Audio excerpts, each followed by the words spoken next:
Perfect. Thank you very much. Okay, so our land acknowledgement. The Edmonton Down Syndrome Society acknowledges that we work on the traditional territories of Treaty 6 and Treaty 8.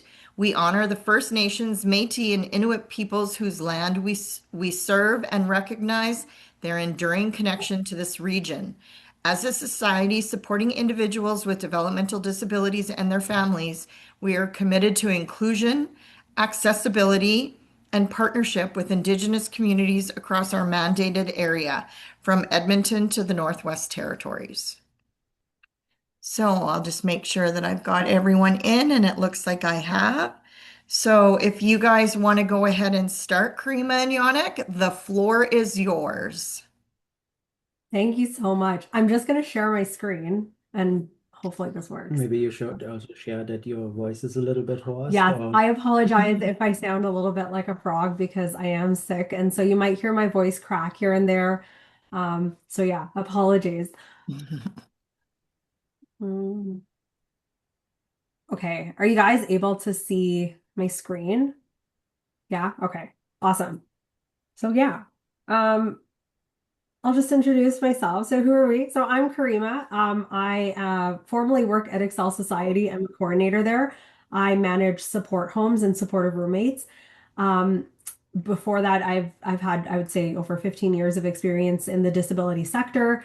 And a lot of that comes from just my own lived experience with epilepsy and my passion for, I guess, advocacy and inclusion.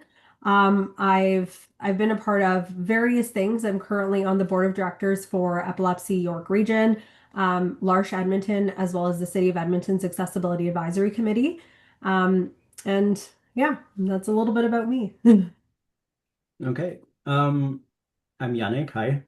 I studied like culinary arts in Germany. I came to Canada in 2016, and before I came to Canada, I was already working beside people with disabilities. Like we worked in the kitchen together and like ran the kitchen a little bit for like the whole program that I was a part of.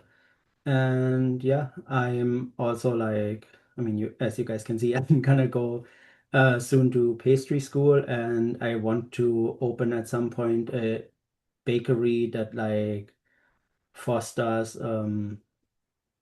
like, could you say inclusivity? Yeah, I would Yeah, say so. like just to make it a workplace where people with disabilities could also work. Before I continue, I forgot to add, we did make like a spot. So we'll kind of present and then we have a whole section of just like questions for anyone who might have. So just type it in the chat box, or write it down somewhere so you don't forget. And then we've left lots of time for questions, for anyone who might have questions. Okay, so we're supportive roommates. So we're supportive roommates to two young gentlemen, Eli and Armand. So I don't know if you can see my mouse, but Eli's the taller gentleman. And then Armand is probably beside Yannick in most of these photos. Actually, no, beside me too. Um, but yeah, and you'll learn a little bit about them as we go along. Um, and so we actually call ourselves supportive roommates. Even though technically we're support home operators, and if you're kind of going through the process with PDD, that's what the title is, support home operator. There are supportive roommates out there, and it's kind of intertwined depending on whose home it is, basically. That's the main difference. So you could have like a support home operator would be us, and it would be our home, and we've had people with disabilities who now live with us versus a supportive roommate is like formally to PDD, it's the person with the disabilities home or the family's home, and then the support person would live with them. So that's kind of the main difference, but we utilize supportive roommate. And maybe you can explain a little bit about why we do that. So, okay. So Eli, for example, he lived in a group home for a while before.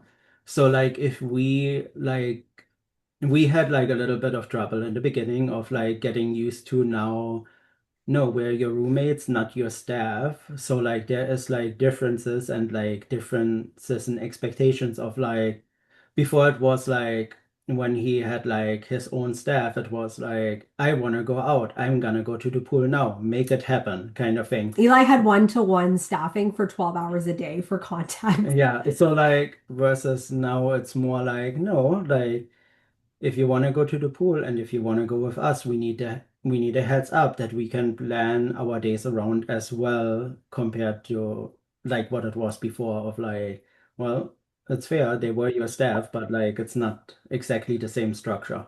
Yeah, it's also like especially for Armand, Yeah, the one I mean downstairs. oh, for Armand, it's a little bit easier to understand as well. Like even to say support home operator honestly doesn't make a lot of sense unless you know kind of the wording and what it is, but it doesn't, it makes it sound really formal and we don't really like that. We like the less formal kind of everyone's on the same level. We're all roommates. And yeah, that's kind of why we go with saying we're supportive roommates. It's just it's easier that way. Um, it's also like Yannick explained, we're not, it's really different than a staff, right? We're not Eli's one-to-one staff. We're not Armand's one-to-one staff. We're roommates. We're they're all living together and we're supporting in different aspects of their lives. But also at the same time, we have our lives too. And so, we're not, because we're kind of supporting, it's 24/7 responsibility.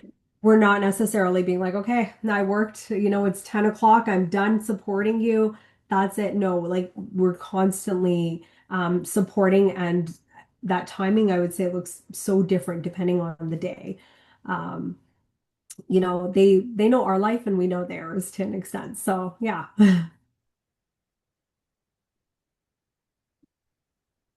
Oh gosh, I don't know. Sorry. Um, yeah, like maybe you can talk about why we kind of chose this role. So like I don't know if I said it earlier in the introduction, but like when I came to Canada, I went to a place with a work permit called Large Daybreak specifically. But like it's like organization all around the world. It started in France and it's basically like a community where people without disabilities live with people with disabilities and because like it's like the approach is like there is no difference. Like it's just a community. We're living together, help each other out. Like that's pretty much what like we experienced in Lash and we really liked it. And so I guess we It's kind how we met. We're Larsh loves, as we call it.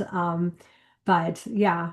of so I think it was a very natural transition, I guess, from Lash to yeah. Yeah, it like being in this role wasn't something we originally planned. So we came here um from Toronto in the middle of COVID and we bought a townhouse and it's a three-bedroom townhouse that was just me and Yannick. We'd never planned to have children or anything. And Eli I actually worked with in the group home. And so um I I was working there for about a year and a half before I left. And so just in leaving, because I had built a relationship with so many clients there and families, kept that relationship. And so because now I could formally be a friend to Eli, Eli would come over to our house and he would like stay the night and he'd hang out with us. And Eli was a friend and he was no longer someone I supported at work. He was just a friend. And so we had learned of this role and we kind of pitched it to his mom because, we thought about it and we're like, oh, okay, it's like L'Arche, except we don't have as much rules because we don't have L'Arche's policies to follow, we just It's it like would make a be, little bit yeah, our it would own. kind of be like we make our own rules, I guess, to some extent. And so we kind of pitched it to his mom of like, let Eli live with us. And it was Eli was coming from a group home that he lived in for 10 years in Vegreville in a small town. And so um, we had to know that like for sure what we were pitching, we knew what we were getting ourselves into because we were pulling Eli out of stable housing to come live with us. And so we were obviously like we thought about like logistics and all that and we were like, yep, this is something we can do and it would benefit Eli as a whole because he would have access to activities that he doesn't have access to. And so Like the Special Olympics because like over there yeah. like the Special Olympics was slowly like deteriorating to a point where like I think only one spot was left, but COVID completely like gutted that one as well, I'm pretty sure. And like, yeah, there was no Well, opportunities for yeah, sport. even what they have there was it was I think two or three sports in Yeah. comparison to what is offered here. And Eli really just didn't have much to do there. And so we thought it would just be beneficial for him as well as for us, because I mean, we love the lifestyle, I guess. It was very normalized for us that this is what it's meant to be. There's no difference between people with disabilities and without disabilities. And even Armand was not a planned move. Like we didn't have any intention of having a second roommate involved. I was supporting Armand on the side with, things like drives and meal prep we supported him for, and like cleaning his room and things like that. Just some little things we met through like our community, like our religious community. And Armand's family was actually looking for a supportive roommate because they had a home in near the U of A. And so they were looking for someone to come and live with Armand when his brother was moving to Toronto. But obviously there's pros and cons, and we'll get into that of both roles. And because his family lives abroad, there's some uncertainty with like if they, let's say they bring someone on and that person decides, maybe it's too much for me because I'm a student and this is a lot for me as well, and they decide they want to back out. Now No, it's they that have to go. search looking for a roommate. So yeah, so Armand, we kind of, once we knew a little bit about Armand and knew that his personality would fit the rest of ours, we kind of pitched it to his parents of like, this is an option if you want to take it. Like we're open to it, and they took up on the option, and uh, that's how Armand kind of came to live with us. It was a very unplanned, unexpected, but you know what? It was a great peer match, I would say. Yeah, it was pretty natural. Like Yeah. he fit right in because like of Get in there. beforehand.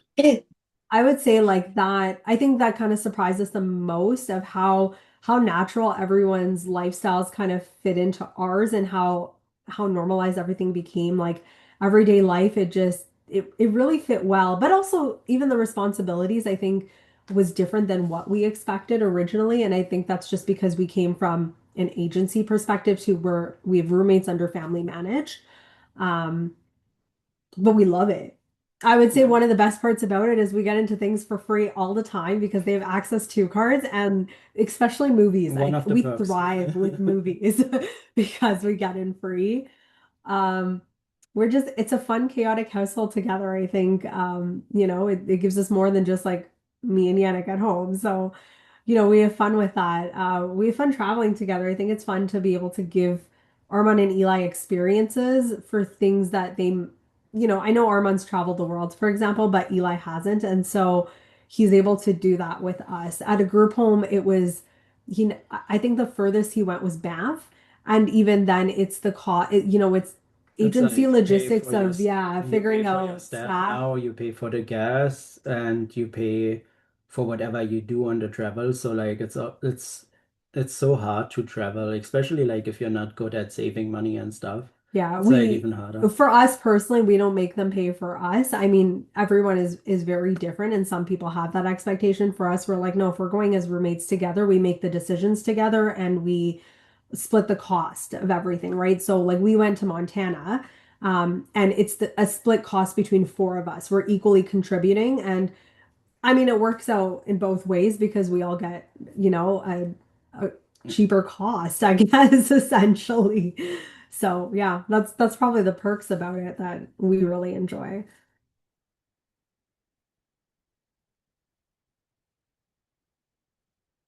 Okay, so day life. So what we're responsible for, kind of the everyday care that would be involved in the person, and this could look different for everybody. When you're going through the process with PDD specifically, there is like a checklist of what they go through of what kind of supports does the person need. So is there personal care, meal prep? Do they need assistance with appointments, hygiene, health, community involvement? Is there a day program? Are they allowed to be left home alone? All those kinds of things are things, yeah, that's going to be based on each and individual person. I kind of listed some things that, we're responsible for our guys, like meal prep, Yeah. appointments, individual needs. Yeah, the basics. Like it's yeah, like it's pretty much like when you have like I don't want to say a child, but like I think it's the next like the best example that I can probably give to most of you of like it's pretty much the like what your responsibilities are. Like not to the same extent, like they are more like our guys are more independent in this case, but like we still have to like work out the schedules, make sure that dad's is booked, like make sure lunches are done, stuff like that. Like, yeah, we have to go to doctor's appointments, scheduled and unscheduled. Like, if something happens, obviously we have to go to ER and stuff. And if we have to stay half the night in ER, then that's just something that comes with it as well. But yeah, And there are things like we're obviously not responsible for completely. So both Armand and Eli specifically have legal guardians and trustees, which are both their parents in these cases. And so it's like we're not in charge of financial decisions or like major life decisions, I would say. Anything that would be listed on a guardianship or trusteeship. I mean, I think at this point we've built very good relationships with the families that they would probably ask us of what we think of things. And they would listen to our input, but they get the final say, and we will respect whatever they choose because, I mean, at the end of the day, they know their child the best, and yeah, that's their job to make whatever they feel is the best decision.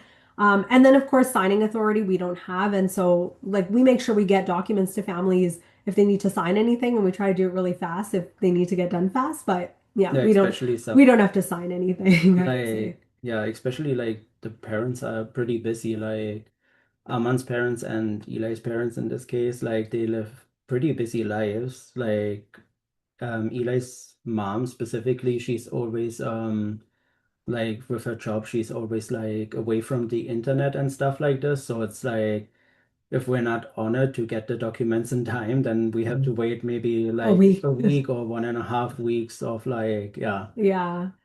She's usually in areas where there's no service, and Armand's family doesn't live in the country. And so, time difference. it's the time difference. Yeah, it's 8 hours. And even his mom, like she's traveling quite a bit for work. And so it's really just kind of timing when we're getting documents in to try to get them done in a timely manner. But yeah, they sign everything, so we don't have to. Um, then you have a typical day. Yeah. So like I'm gonna do a typical weekday. I think that would be like the busiest. Like let's do today for an example. Like we would get up in the morning and like wake everybody up. In Eli's case, he usually takes a shower in the morning, so he goes for a shower, and Aman is getting slowly up and then does his beauty routine or whatever, and gets also like ready for going out. Um, then like we would make breakfast in the morning. Our guys enjoy smoothies a lot. Like we give them options of like oatmeal and everything, but like smoothie seems to be a hit. So like we make smoothies and then usually like if everybody goes out of the house, usually like dads would be soon here, then everybody gets on dads and then everybody goes to their programs or like does their activities. So And they, then yeah, I would yeah, say like between Eli and Armand, they both have day programs, and then I I typically go to work, but I can work from home too sometimes. And then Yannick currently is not working or not going to school. Sometimes he's been going to school. So he's kind of the housewife that, he does all the household errands, he does all the cooking, the cooking. shopping, and like I give him a list of things to do, and yeah, it's nice. It gets done in the day. And then I would say we all kind of get home between 4 to 5, Yeah, I want to say. I would say that's fair. And then usually we have like dinner around 5 to 6-ish. Depending on the day, we might have to have it earlier or like eat later because like one of the guys has Special Olympics at like 5 or something like this, and then they don't wanna eat at that time because like they're scared to throw up in the pool. So so like yeah, we would eat then and then usually like Special Olympics happens quite a bit. So Yeah. like they would go out with dads in the evening. Sometimes we Sometimes we drive drive. them. Depends on like where it is and like how accessible it is. Also depends, I think, on what they've enrolled in. Like there was one year, I think it was last year, Eli had basketball, swimming, and track and field that happened to coincide around the same day. And so for a month, we would go, if I remember correctly, I think it was basketball first, and then we'd go to track and field, and then we'd go to swimming. And like it started, I think basketball started at like 5:30 or 6, and then swimming was done by like 10. It was the longest evening ever. So yeah, for that time period, we're basically soccer moms in the van in Yeah. the evening. It's like just get in, get in. It was fun. There's probably a lot of parents who know me from Special Olympics because I'm always around. But yeah, that's kind of a typical day. And then when we don't have Special Olympics in the evening, it's like downtime. Like everyone's just done of their day. You kind of like everyone's kind of playing video games in their room. Sometimes Eli and Armand play together. Yeah, or like one of them Um, like wants to go to the pool or something like this. yeah, Either they take dads if they like said they wanted to go somewhere, or we go together to the pool, or yeah, yeah. or we just drive. That's kind of our Make it typical work. day. Do you want to talk about how we support independence?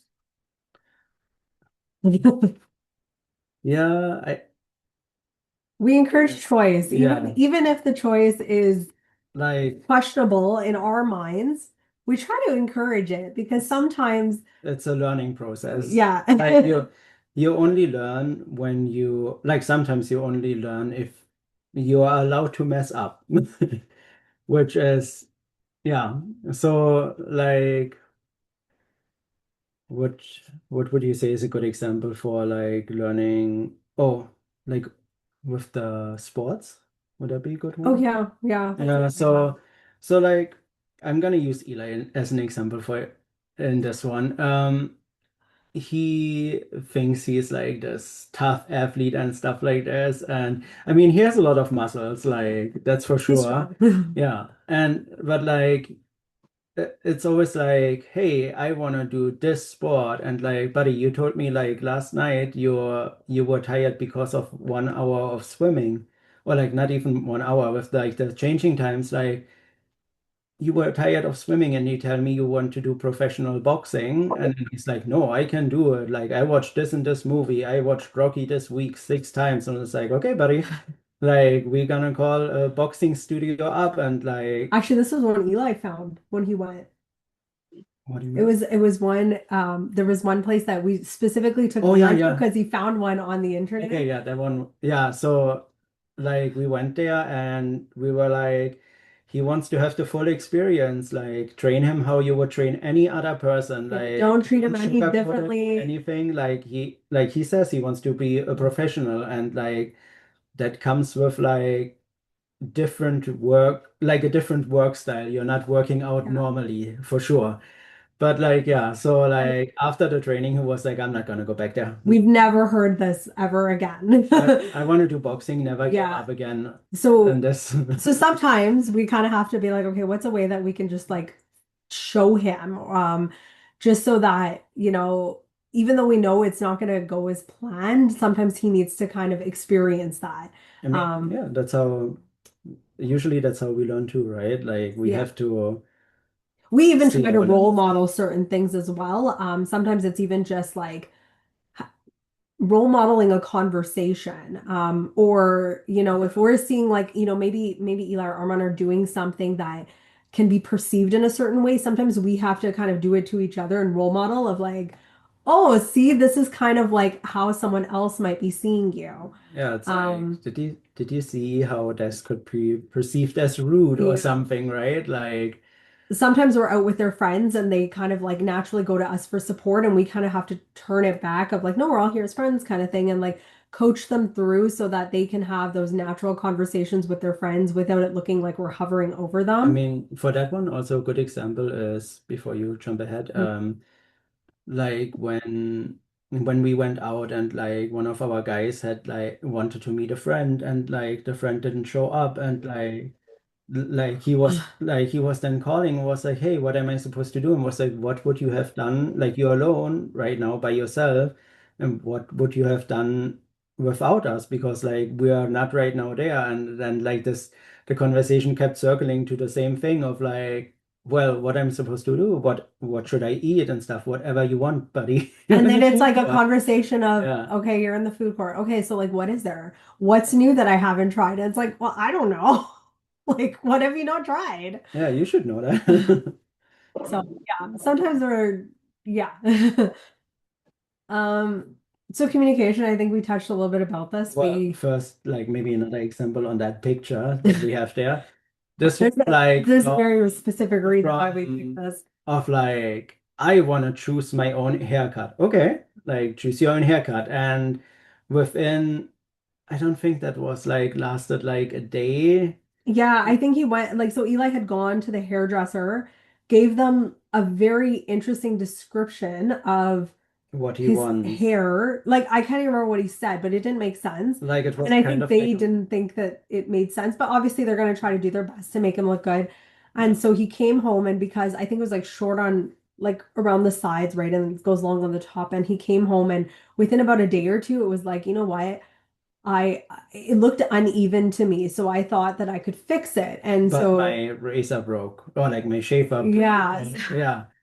And then this is the situation that we now had to deal with of like, Eli now has a bald spot, and now we have to shave your entire head to make it match. and we don't have any working razors in the house for like that day, so you have to suck it up for a day.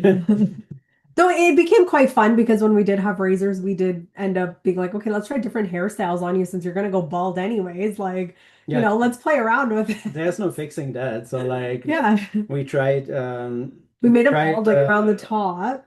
like the old monks had like rings around their head of hair. We tried that. There were a couple of hairstyles we tried out. Might as well go with it at that point, Yeah. right?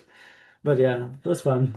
Um, how we, I guess, yeah, we kind of jumped ahead, but like how we communicate. So, I Sorry. mean, both guys have cell phones. And so we text, we call, we have in-person conversations, we have dinner conversations a lot of the times because that's kind of the only, I wouldn't say the only time, but like that's one of the big times where all four of us are kind of together.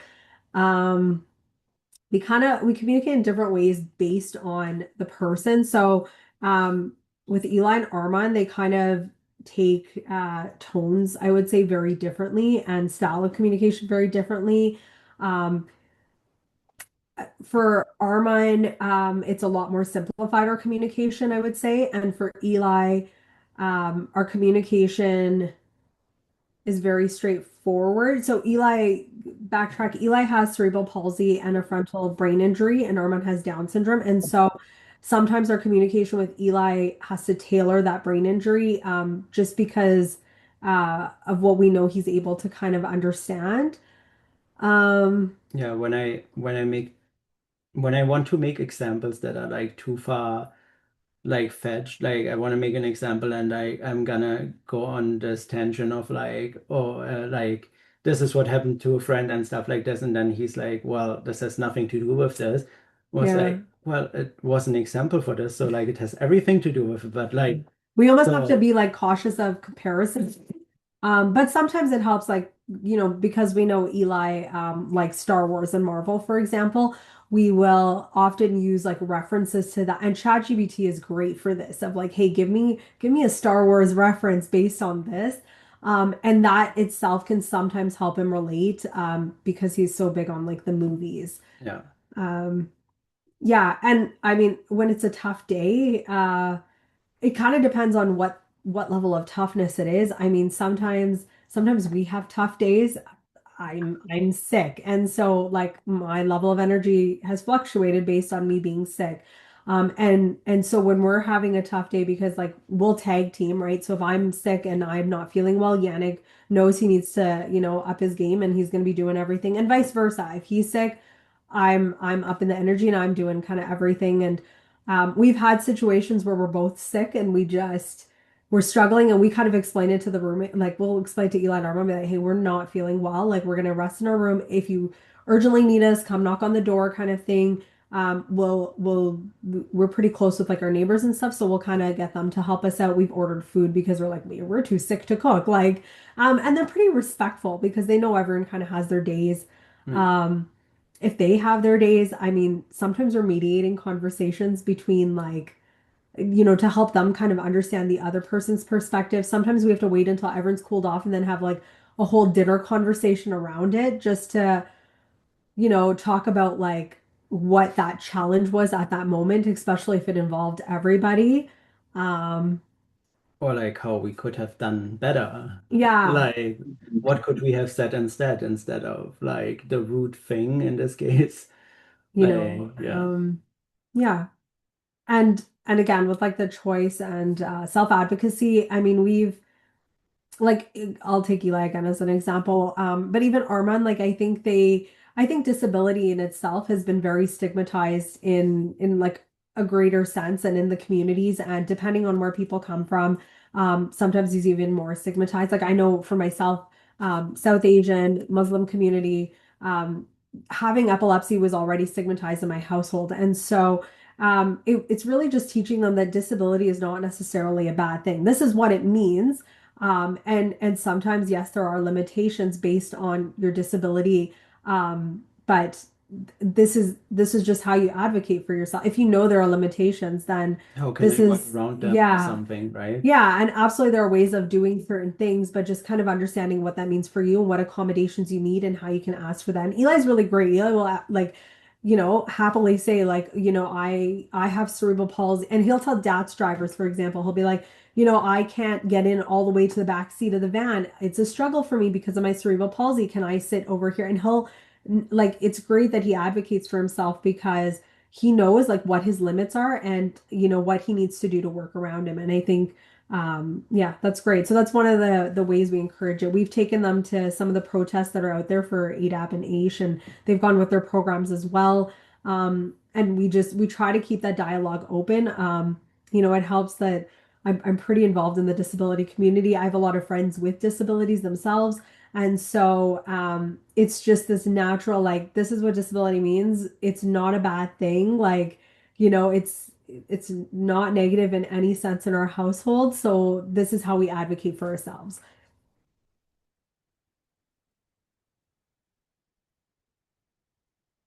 I'm gonna let you talk on family communication. The voice needs a slight rest.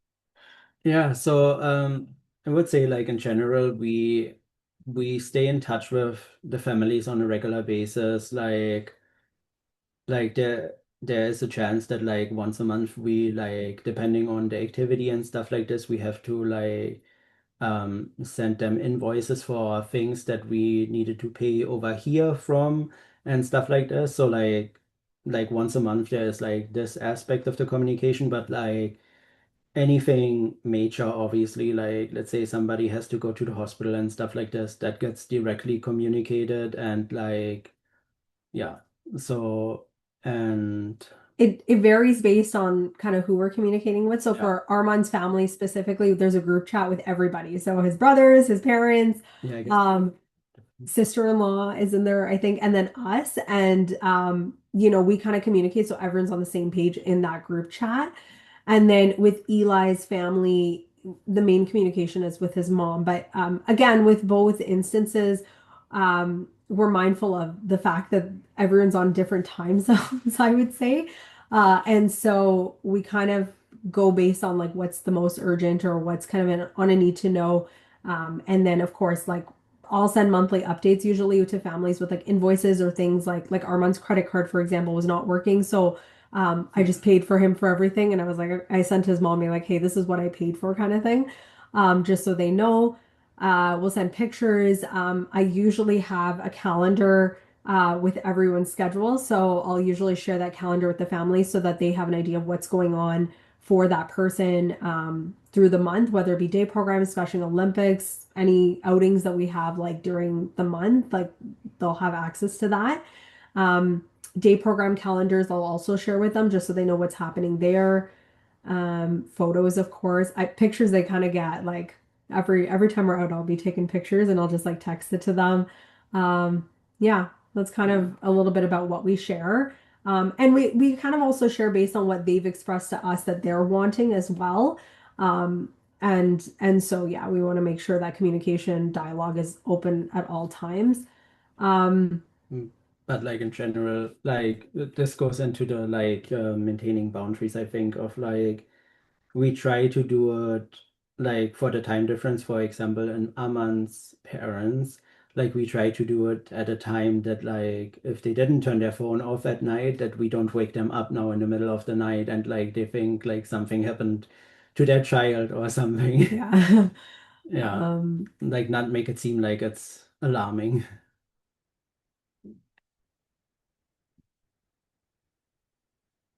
So logistics.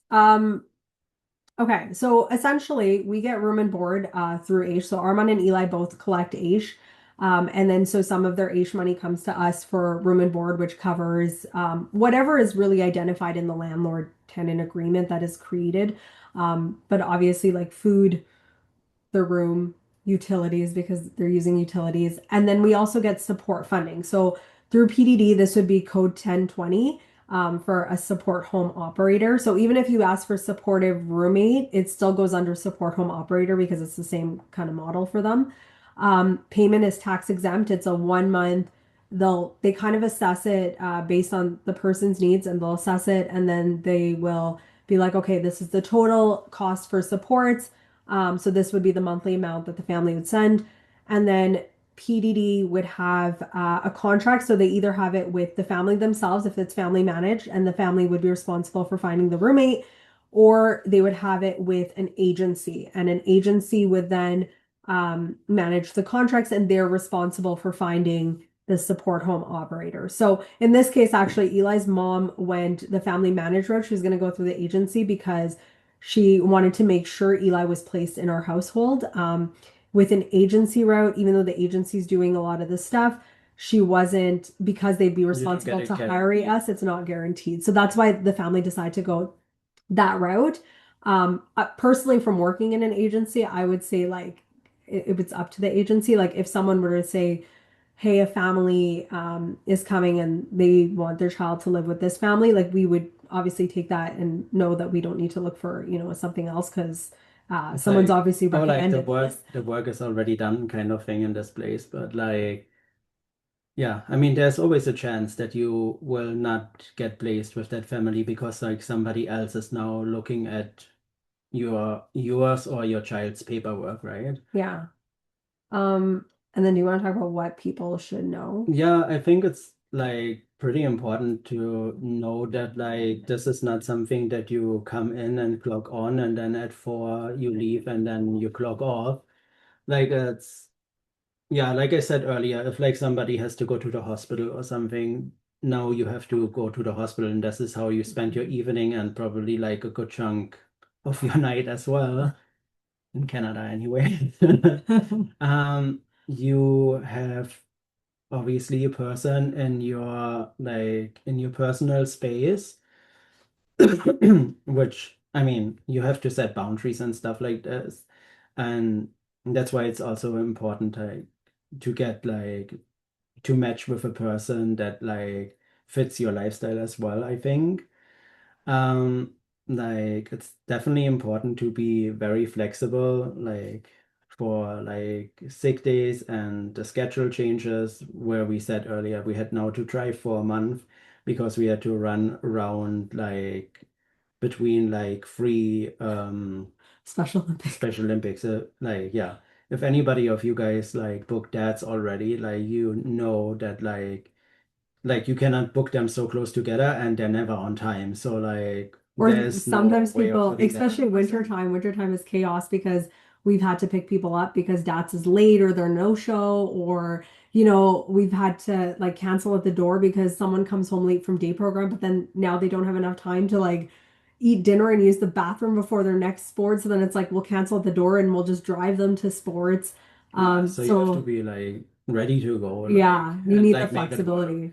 And like one of the big things is like either side, like either the home or like the parents itself, like can give a 30-day notice of like, well, this is not working out, we are gonna try something else. So this is something to keep in mind as well, of like, what would you call it? It's like there's a risk to it, like as well. Absolutely, absolutely. I mean, I think things change. Like I think right now it works. Like let's say if Yannick and I were to ever separate and Yannick decided to move back to Germany, knock on wood, this doesn't happen, but like, you know, if I That could, depends if on it you. doesn't work for me, then obviously like families know that I'm able to give 30-day notice and vice versa, right? If a family, like Yannick said, if a family feels that this is not the best fit, or maybe there's a lifestyle change or whatever the case might be, they can also give notice, and that's okay. Like, um, they're not tied to it, and you're not tied to it. Yeah. Some questions to kind of ask, whether you're a supportive roommate or just as a family to kind of be aware of. I think expectations is a big one. I think it's good to know what you're expecting from the supportive roommate and vice versa, what the roommate might be expecting of the family itself, what level of support is required, how are decisions made, expectations of communication. So like I said, we've kind of matched it based on what the families have wanted. If they want more communication, we'll happily give more I communication. think No one's asked for less, so we must be doing a good job, I guess. so. I think on this note, like it's also important to point out, like to get a like also have a good relationship, like just in terms of communication, also with the family, because like you want to avoid triangulations and stuff like this. So like if you communicate something, that it also gets like also communicated exactly like this from the family side, not that like us Consistency. or vice versa, the family is Yeah. now the bad person kind of thing. Yeah. Yeah. I think like good personality and lifestyle match. So, like I said, like what Eli was kind of a very natural, like, okay, he was a friend. And then we knew Eli had similar interests to Yannick, at least. I don't like Star Wars or Marvel. And so Video games. video games, yeah. And so there are a lot of like similar interests that Eli fit very well, probably more for Yannick. Like sometimes I meet clients and I'm like, oh, like Yannick, I think you would like supporting them because you would fit in terms of personality. And then like even Armand and Eli, the WWE was huge with them. They both love wrestling. And so that was kind of like our way of building a relationship with them because they could both talk about wrestling and talk about it for lengthy periods of time, Yeah, a because lot more than us. I think in the beginning, like I think Eli was also like a little bit scared that like now his attention is getting taken away when Arman moved in and stuff. And Yeah. when we like I don't want to say let them meet because like it sounds like yeah, It's but good. like yeah, we were like, oh, like like Eli, you like wrestling, right? Or like what do you think of this? Like we like just looked up a topic and like just like gave that topic like a little notch, and then like those two like started going like to talk on the topic and stuff. Yeah, I think yesterday we went to AEW at night and I didn't realize it was going to be a whole 5 hour thing. And me and Yannick were like, oh no, what are we going to do? And thankfully, It's a like nice Eli and Armand are, yeah, they have each other because when our interests don't match and we're like, oh gosh, how do we got to mimic this energy in the room, even though we have no idea what's going on. Eli and Armand are at least, getting to hang out together and do something fun together that we have no interest in. Yeah, I I think we disagree to did. any wrestling fans I in the think we group did chat. 10 rounds around the stadium that evening alone, Yeah. like just to like go for walks and stuff.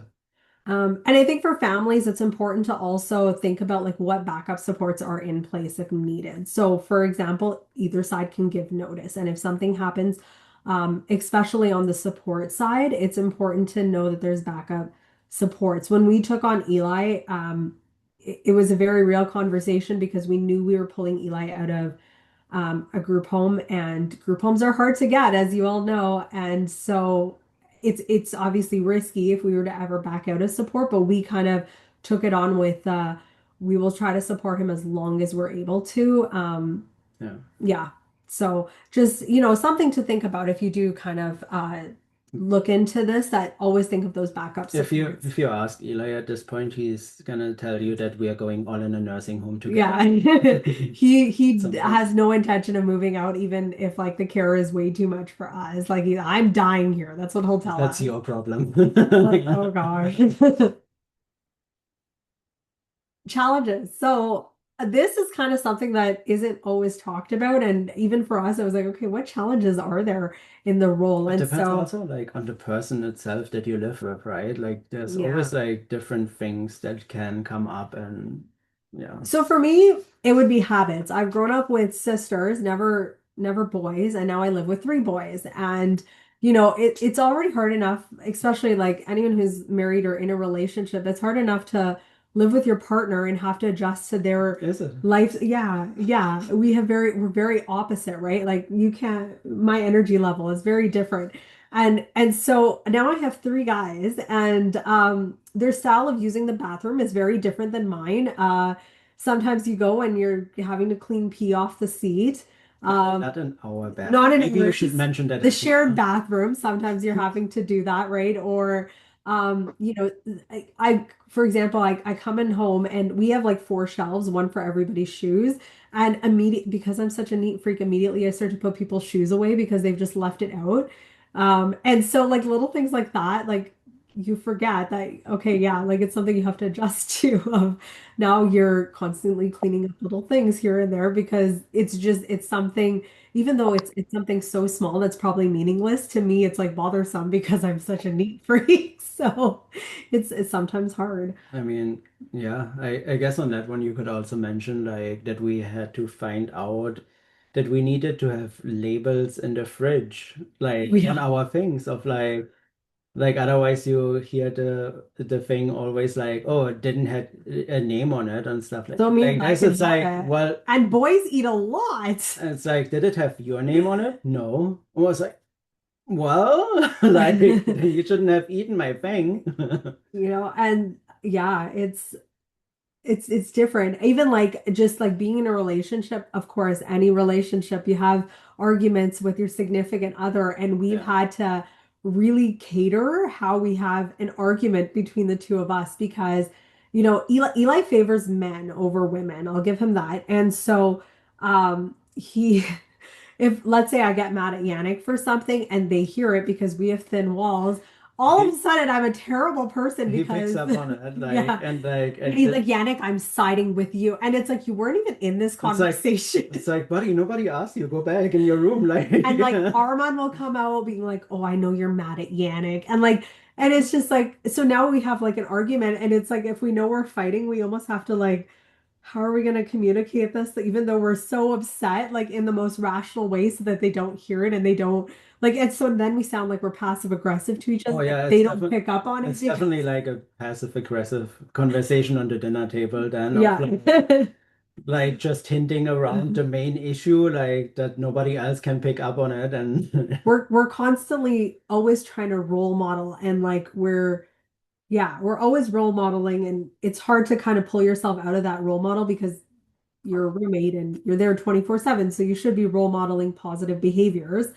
Um, but yeah, sometimes it's traveling. Traveling can be hard for us because we have a little bit more to coordinate in terms of like respite.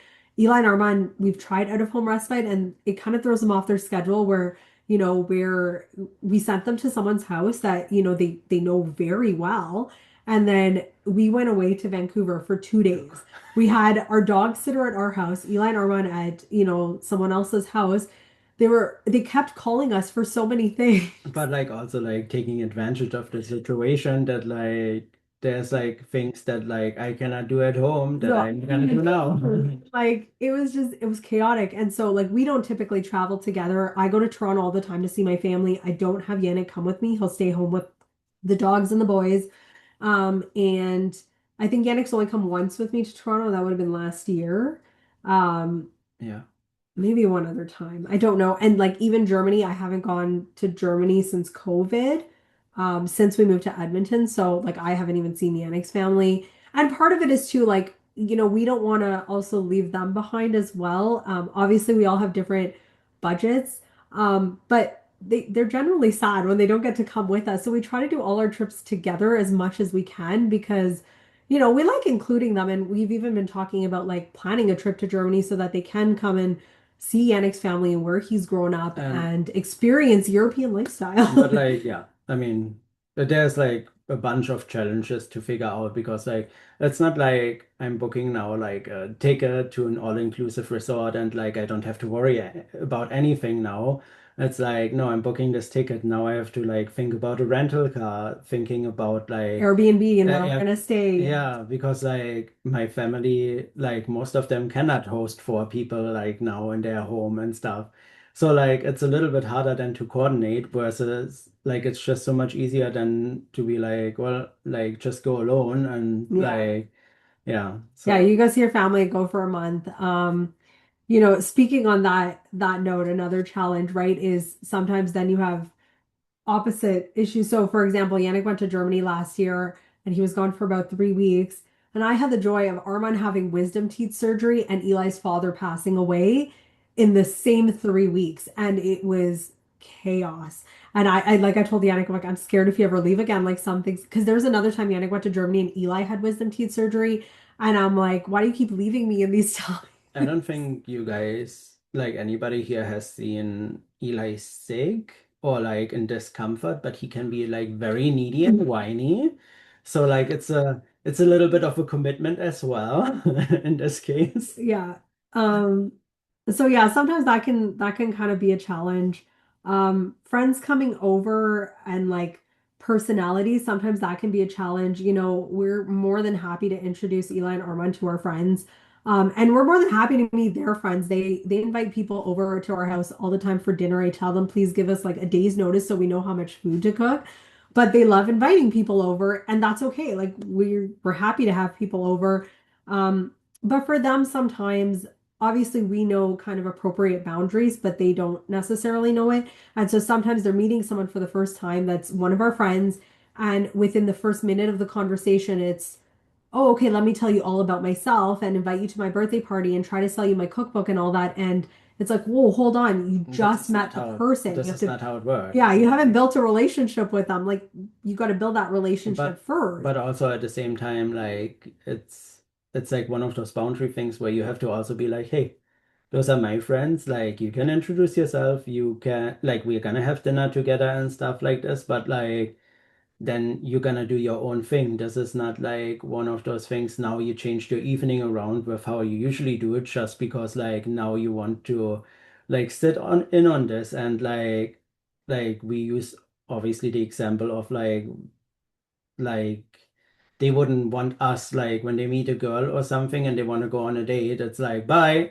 Yeah, No, they don't want us you're not gonna to. walk with me. No, no, And then it's like, well, why do you do it the other way around, right? So, but like this is like stuff that like you don't think about, but like it's something that like can come up in like a conversation because like the boundaries in this case, like with the friend stuff, is like it's not black and white, right? Like that line is like very blurry and like it can be hard to see sometimes of Yeah. yeah, how to navigate it. We coordinate dates based on their plans, obviously. So, we love Friday night outings for them.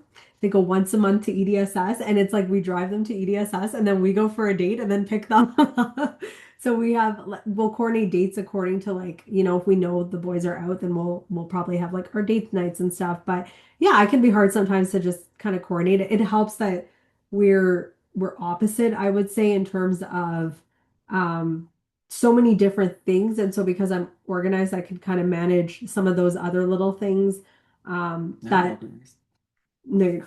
Um, yeah, I think like just even like mental fatigue and emotional fatigue, like when we're sick, for example, we had said that can be really hard. Or like Um, let's say you had an argument in the morning and it's like I don't want to see their face today. Like you're gonna deal with this right now. I'm not gonna come down or something like this, right? It's like just I guess also like just day-to-day things that come up when you live with somebody so close as well, right? yeah, you're gonna have You days see where all the sides of that person as well. yeah, you almost like you have days that, you're gonna butt heads, of course, as anyone would. And so it's really just almost sometimes not letting those true colors show, but at the same time, we're all human and it naturally can come out. Hmm. And so, really, just like sometimes it's taking accountability, right? For like, yeah, I messed up and I'm sorry. And, we make mistakes too. And, recognizing and then role modeling that for them. Sometimes that can be hard. Yeah. a big one is like, yeah, like just say you're sorry. Don't say you didn't do it. Yeah. And there's two of us. We both got to be accountable for actions. So some advice that we have for others or like who we think would be ideal fits for this role. I would definitely say young people. They got the energy. I And mean, I guess it also depends on like the person that you would match with. Like, let's say like you get matched with somebody that has the same energy as you. yeah, Like let's say like we met Eli when we're like in our 50s or something. Like yeah, obviously his energy level and ours would be like relatively similar at this point, I would think, absolutely, right? So absolutely. I think just long-term care then would be different versus us right now in our, I'm 36.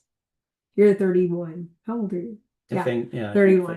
31. And so the nice part about actually Eli and Armand is they're relatively close to our ages. So I'm 36, Eli's 32, Yannick's 31, Armand's 25, turning 26 26, yeah. soon. And so because we're all very similar in ages, we're also going to grow old together, which will be nice, hopefully. Probably all at different times, but yeah, it'll be cool. So yeah, I think that energy is important. I think couples having someone who has another person is helpful, right? Like we mentioned, we bounce off of each other all the time. It helps so that like if it was just one of us, I mean, if it was just one of us, I would personally think like for myself, it's doable, but it's a lot. It's probably a lot easier for me to then go through burnout, whereas at least right now I can switch back and forth between Yannick. Which, I mean, it comes also with like its own downside as well, right? You don't have the same, like, there is not the same us time as A like typical, there would be if we would live alone here and stuff. yeah. So it comes also with its own challenge as well at that Um, point. it helps to have like people experienced in the field, of course, or who has a strong connection with the person. So like in this case, both Armand and Eli kind of grew into being our roommates from a personal connection that we just kind of had and these mutual interests. I think Armand was probably more mutual interest, whereas Eli was more personal connection because, he would hang out with us all the time. And so like even if someone I think a lot of people don't even realize that this is a role or this is something that is a thing. And so like sometimes it's about pitching it to people who are already connected in somebody's life of just, throwing it out there. Because I think it's not I wouldn't say it's super difficult. I mean, obviously with anything, there's going to be challenges, but there's also going to be perks. And if someone already has a good relationship and a good connection, it works really well. Yeah. Um, I feel like a lot of it is also like just overcoming that like a little bit of that fear that we had talked about earlier of like that there's gonna be changes in your life and stuff like this also for like the show home operator and stuff, right? Because like you don't in like I don't want to say you don't enjoy the same freedom as before that you have with decision making, but like now you have to have another person in mind that you have to work around too, right? So like yeah. I would say it's probably not a good fit for someone who really wants like clear boundaries with somebody because as we mentioned, our lives are very intertwined. We try to have boundaries in some areas, but like we we obviously don't have a standard boundary as Eli would with his staff that he was working with in the group home. Like it's Um, not like I'm gonna go in the living room and like I expect nobody to be right now in the living room because I want to watch TV, right? Like it's not how it works. It's everybody's home.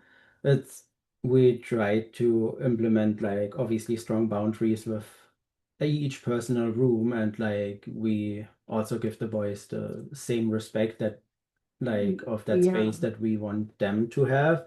Like when we want to like go to their room, we knock and stuff. And ask like, oh, can we come in and wait for that acknowledgement? Yep, you can come in kind of thing. Or like, no, wait, give me a sec. Okay, sure, no problem. And we Which expect that same. same role modeling again, right? Like Yeah, it's just like yeah. yeah.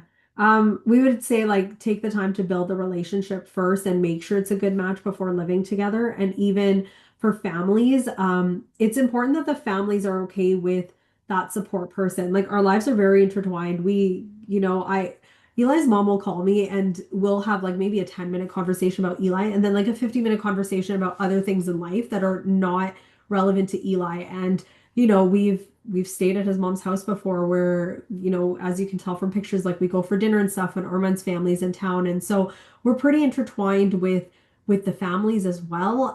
We're not just the roommate. We're also a part of their lives, and you want to make sure that whoever it is going to be a good fit, who's going to respect if you're doing family managed, like what your say is and what your input and what you're wanting for your child, so that yeah, that it can be kind of the best long-term support.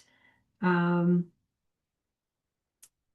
Yeah, otherwise you're just gonna burn each other out the whole time, yeah. right? Like even the parents, if like they now have to manage too much and stuff, that takes away of their life now as well, right? And like vice versa. Yeah. And as we mentioned, like Eli and Armand's family don't live in Alberta. So Eli's mom lives in BC and Armand's family lives in Congo in Africa. And so, they want to make sure that they have that trust that, their kids are in good care. We've built that along the way. We've built that, they know that like they're in good care. We'll connect with them should we need something or for whatever is needed, really. But like they're okay. Like we'll take good care of them. So yeah, be clear on that expectation, the communication, the rules from the beginning, because that'll be a strong foundation. Otherwise, you might find someone who is kind of just thrown off if you try to set those expectations later on. I Um, mean, it's like the same thing if you get in any relationship and stuff, and if you live the first time together with that person, like you will see a lot of different things coming out that like were not there before, like habits and stuff like this, where you're like, ah, yeah. So like keep that in mind. It's like, so yeah, similar to that. Something I think we wish we knew was just like how much I wish we knew that we were going to do this when we first bought the house, because honestly, I would have probably considered accessibility in mind. We live in a raised townhouse, so you have to go up the stairs and then you have the kitchen and then you go up the stairs again and you have the bedrooms. And So I it's know, really accessible. yeah, I know long term it's like, if something happens, it's not gonna work if we don't need stairs. And so we're already kind of thinking of like, okay, we need a bigger space and we need something that's going to be more accessible so that it's stability for all of us long term. So I kind of wish we knew that. I I think I'd probably have opted for a bigger house too, but I think if we have a bigger house, I'm just going to take on more people because Eli's best friend wants to live with us already, and I keep telling her mom, buy me a bigger house and I'll do it. So yeah, I definitely, I wish we knew this ahead of time that we were going to do this because our intention was just me and Yannick are going to live in a townhouse in Edmonton, and Like, here yeah, we are, this five of is us. this is life for We're us. currently in a room that Yannick built because I didn't have an office to work from home from, and So this was part of our garage. So now yeah. we have much less garage. Um, yeah.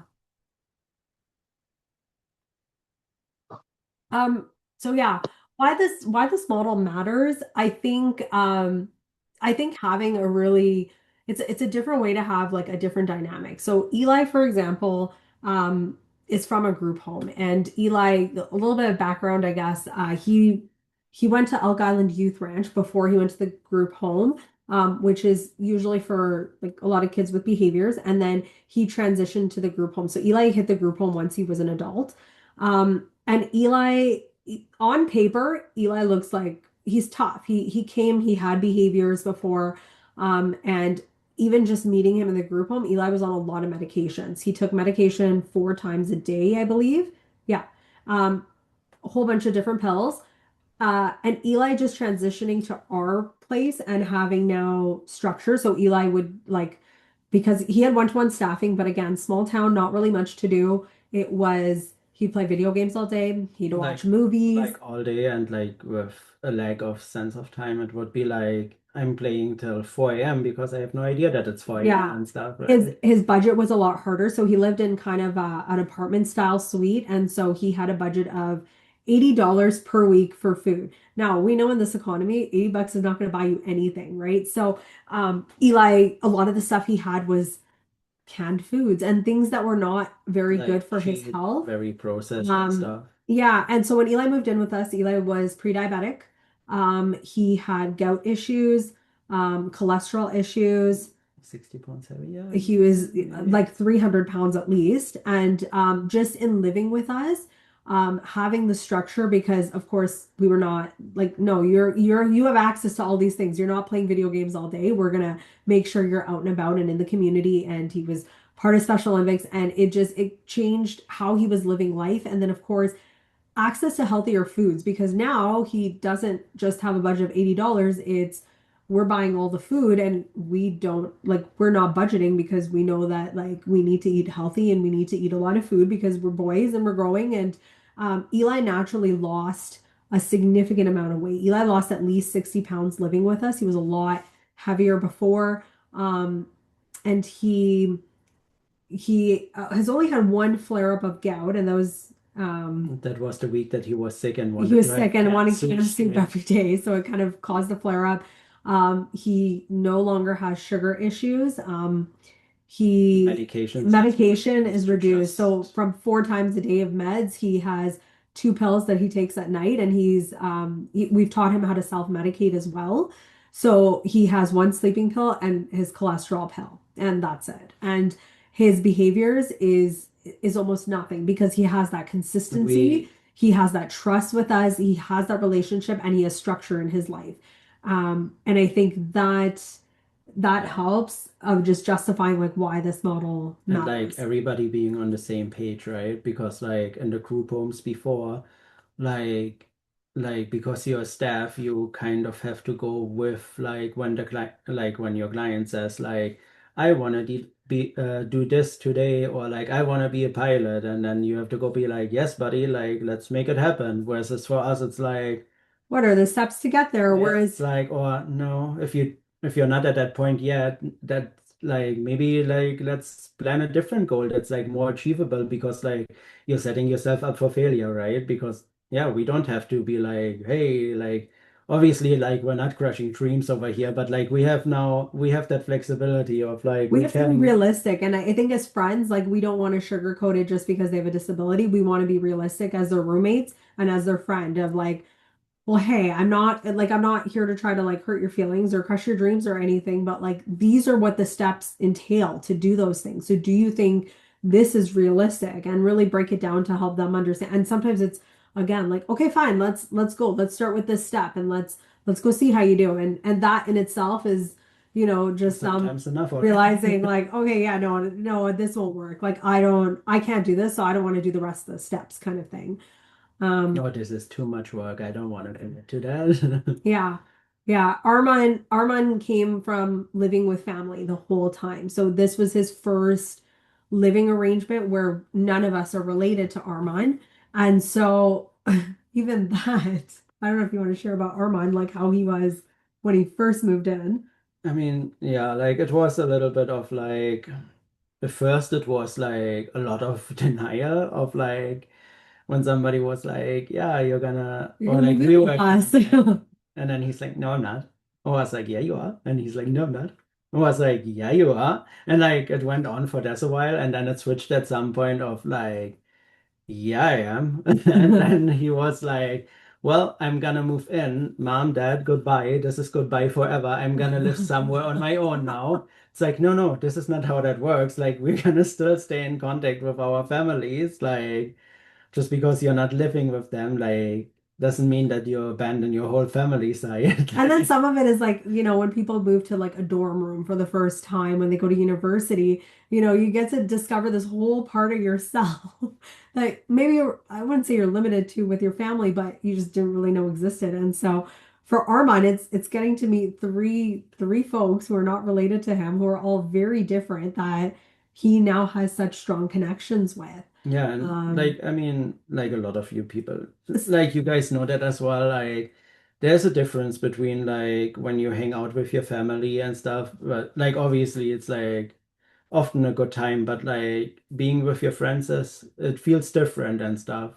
So like for him it was a lot of that as well, that Armand like joy that also came with it. grew up with brothers, and so he tries to play wrestle. As you could see in one of the last pictures, he likes to play wrestle more Eli and Yannick because not me, I'm a girl. But it's just so funny because like Eli was so thrown off one of the first times Oh yeah, because Eli grew up with only Eli grew up sisters. with sisters, and like Eli used to have roommates before that were guys, but they weren't the greatest role models.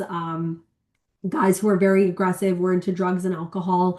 And so Armand threw Eli off, and we had to explain to Eli, like, hey, Armand thinks of you as a brother, and like he's used to this. And so this is why, like, he's just trying to play fight, you know? That's it. Because to Armand, it's just so natural. And all of, like, between me, Yannick, and Eli, all of us have grown up with sisters and no brothers. And so we had to remember that this is what's normal for Armand.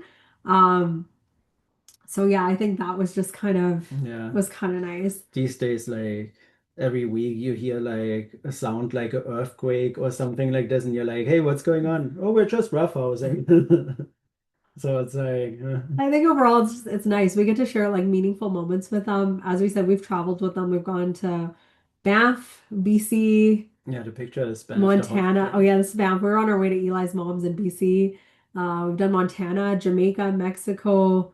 Yannick and Eli did Toronto together. And Actually, we've done Toronto with Armand too at one point when he went to see his brother. Toronto, Niagara Falls, I did with him there. Yeah, they tried to do Chicago, but Yannick's passport got denied.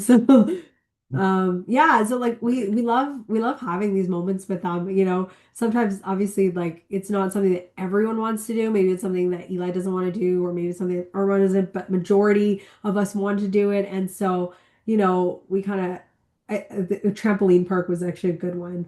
Armand didn't want to do the trampoline park, and I'm an Eli was adult. kind of like, okay, and me and Yannick were like, let's do the trampoline park. Aman was a lot in the beginning, especially of like, I'm an adult. I I don't don't want to do have this. fun. That's for children. And We had the I hardest pushed him in the time. foam pit and then he was good. Yeah, we had the hardest time getting Armand out of the trampoline park after because he had Oh so yeah, much fun. that was hard. So yeah, little things like that. I think that's why I think it makes it like this model specifically important. I think it's so much more different than a group home. You know, every aside from L'Arche, and even then it'll have limitations if they have to follow standards, of course. But you know, I come from an agency perspective and it's different. You have people that are just in it because they're working a job and so they don't have a personal connection. And you know, I think about a lot of these guys will not have a connection should they be fired or should they quit or whatever. They just leave and that's it. And they don't realize the impact that this has on the person they're supporting. Whereas this, like, I think even if Armand or Eli were to move out and go elsewhere, we would still have that relationship with them. You know, Armand goes to travel with his family and goes to visit, and we still, you know, keep in contact. Like, hey, how's it going? How's your family? Like, I hope you're enjoying your time there, kind of thing. And well, you know, him and Eli probably FaceTime the most when like they're not together, Yeah, which is so really much. nice. So much which is like really nice. But I think that you're able to build a relationship that, you know, Eli wouldn't have been able to build in a group home and Armand wouldn't have been able to build otherwise. It's so unique. So yeah, that's why we like this model. And I'm gonna finish talking for a sec and leave it open to any questions anyone might have. Maybe I'll stop sharing my screen and then that way I can see if anyone types questions.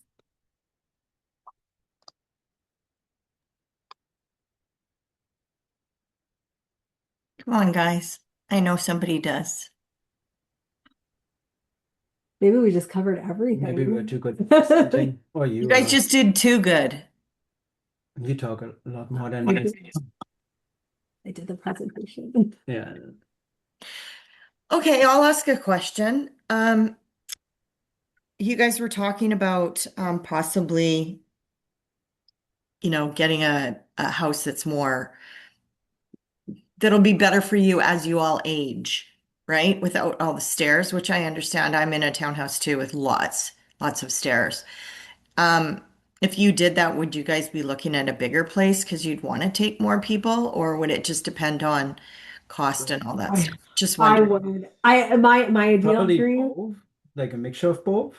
but If I probably could yes. take more people away, I told No, Yannick, probably if yes. we take a third, I'm quitting my job. I'm gonna do this and start, yeah, like really like focus on it. Right now, it's easy for me to do, but yeah, I probably both.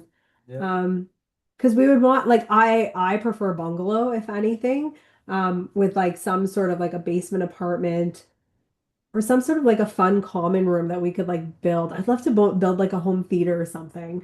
Um, we have a lot of dreams, but yeah, I think Expensive like dreams. less stairs would be very ideal, and having because I think about like if someone obviously anyone can get a disability, right? Any of us at some point we're going to age, and we might need something, or if I broke my leg, very real. I don't know how I'd get up and down the stairs, and so yeah, we the less stairs the better, I think. Hmm. Hmm. Yeah, I agree.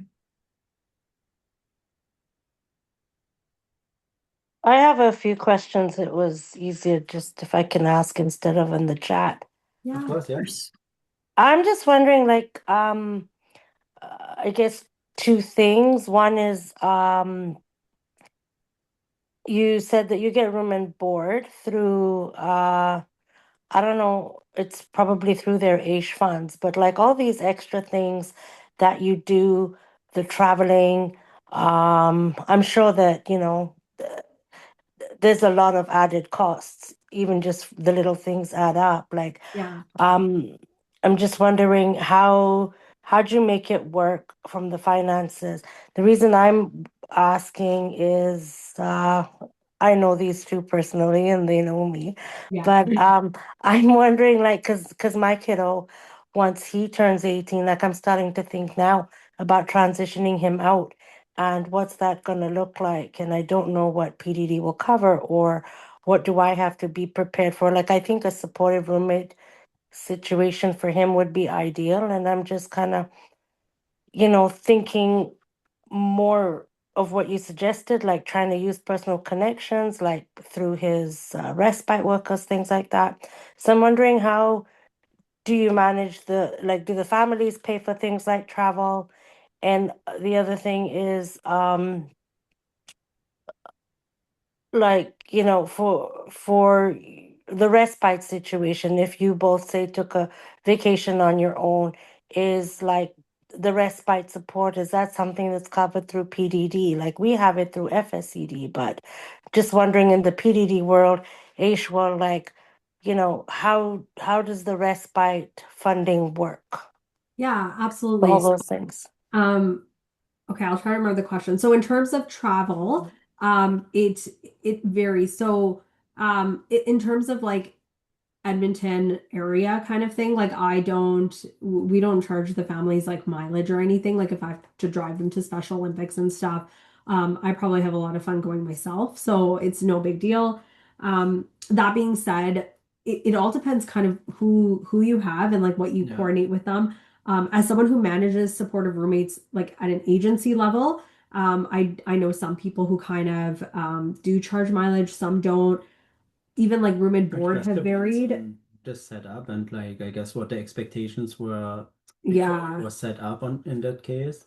Like Armand, we knew was very active in Special Olympics, and so we kind of like knew that he's going to be partaking a lot in Special Olympics, for example. Room and board, I've seen it vary across the board from, as low as 850 a month to 1200, I would say. And so I kind of like we probably pay for more things than maybe a typical roommate. So for example, there are cards. I load money on it and that's just something we just pay for. It's no big deal. I'd rather them take DATs than me drive them. It's going to be cheaper. For Um, food, we have it like in the room and board already in, I yeah, think. most people do food and room and board, Oh, depending on, I guess, the living arrangement, but most will include it. But yeah, I guess it varies on what's kind of agreed upon ahead of time. I personally like, I'd rather charge a little bit more. And I guess this is a little bit of like finding people for the right reasons. We never really got into it for the money. Like, obviously we knew there would be this extra source of funds coming in that was tax exempt. But we kind of did it to give Eli a better lifestyle than what he had.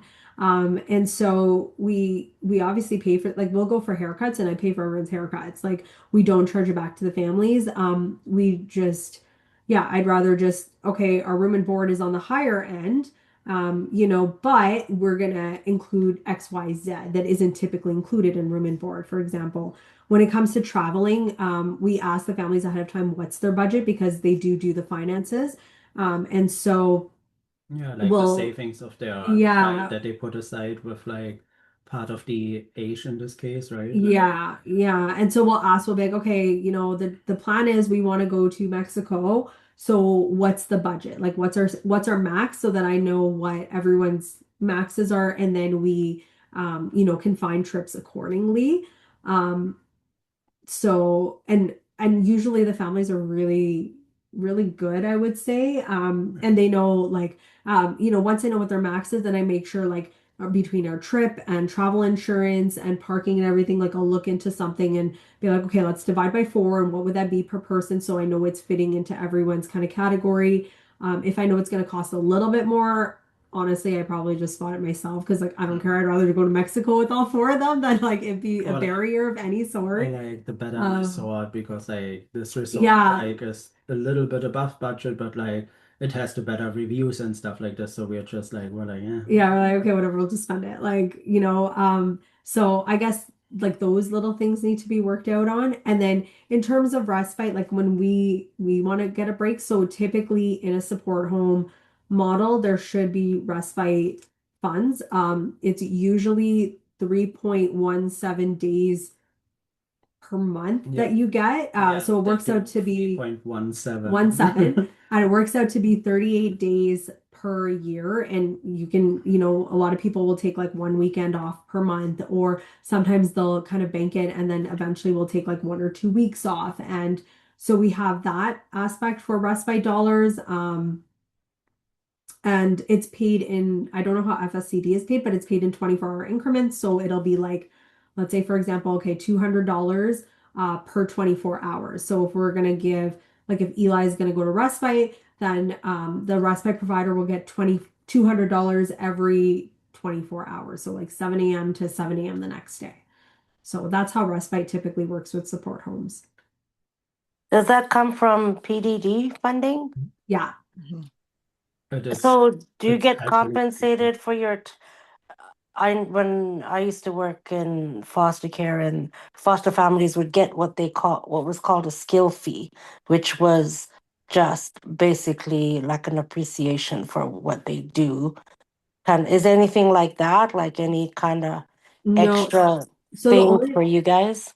No, so the only funds we'll get is like room and board to obviously cover them living here, and then and the funds for like what support is actually needed for them. so that just depends on the person Mhm. specifically of like what they have been assessed on and what PDD says you like like with that in that condition and stuff like this, you get this and this much funds, Yeah. which is Like in terms of, I yeah, guess, appreciation, sometimes like, for example, if Armand's family is coming to visit, they might bring us like a little gift or something. like Or yeah. sometimes Armand goes to visit and then they send a gift back with But him. like that would be Uh, more on like the and same with family Eli's, doing but yeah, it's that's the not family. expected, but Yeah, that's also the families doing that, not like there's nothing for the government that they set up for that. yeah.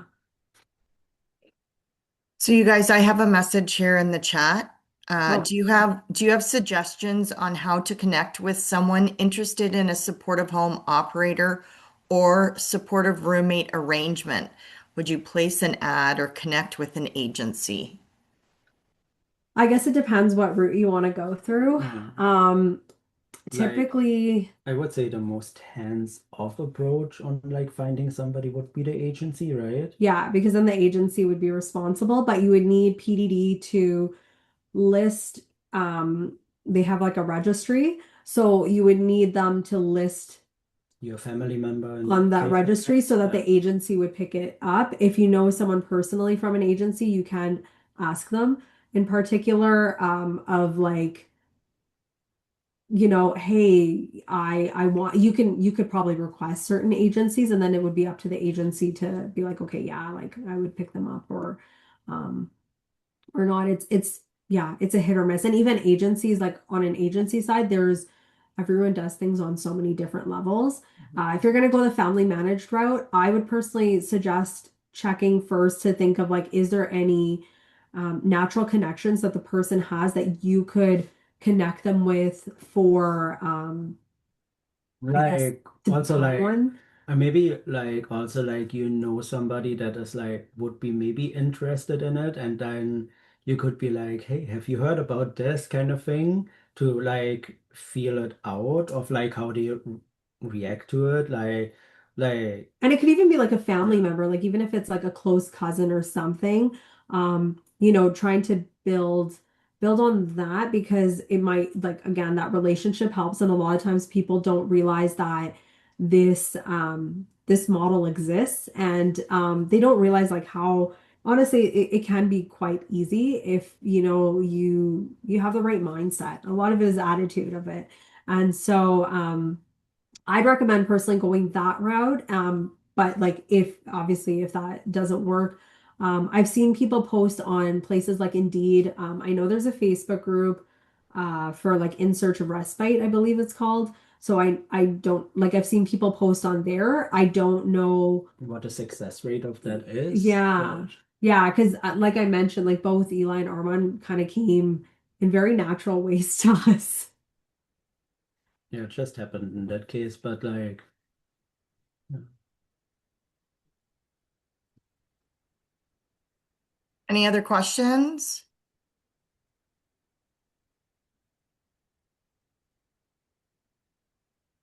Okay. Well, I appreciate this very much. Again, I don't know how many people really know about a supportive roommate or a supportive home operator. I didn't realize that that's what you guys are. I thought you were supportive roommates, so that it was a good clarification for me too. But I do think it's important for families that, when their young adults start to say, I want to live on my own or I want to that they know that this is an option and it's like a really great option if you can get the right connection, right? Um, but yeah, I appreciate this very, very much, and I hope everybody learned something from it. And if there is any questions after this, you can send them to me, and I can forward them to Yannick and Karima.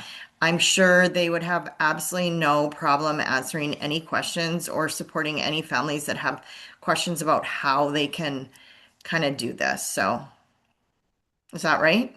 Yeah, Yeah. absolutely. Yeah, I figured that. I figured You're that. also welcome to share the slideshow. I think I sent it to you. So yeah. Oh, that's awesome. Yeah, Yeah. if anyone wants a copy of the slideshow, you're more than And Okay, like welcome. that's great. I this do was know that there's some families that wanted to come tonight that weren't able to, so that was one of the reasons I wanted to record, so I appreciate it. Yeah, no, absolutely. Yeah, that's Please, if you great. think of any other questions, like please let us know and we'll be happy to answer them. You bet. Yep. Thank you, everybody, for joining us tonight. And next month, we're going to have a lawyer talking about Henson trusts and so on, so stay tuned. So thank you guys again. I really appreciate it. No worries. Thank you Have for a having. great weekend, okay? yeah, Yeah, you as you well. as well. Okay. See you. Have a good night. Okay, good Bye. night. Bye. Bye-bye.